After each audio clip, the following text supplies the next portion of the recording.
أعوذ بالله من الشيطان الرجيم.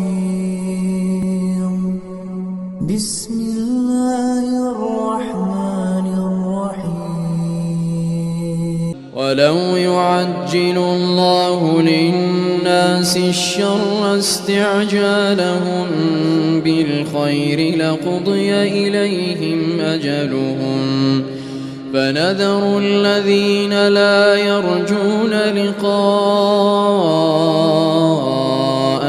في طغيانهم يعمهون وإذا مس الإنسان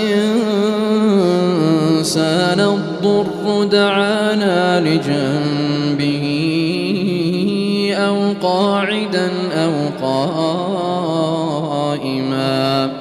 فلما كشفنا عنه ضره مر كأن لم يدعنا إلى ضر مسه كذلك زين للمسرفين ما كانوا يعملون ولقد أهلكنا القرون من قبلكم لما ظلموا وجاءتهم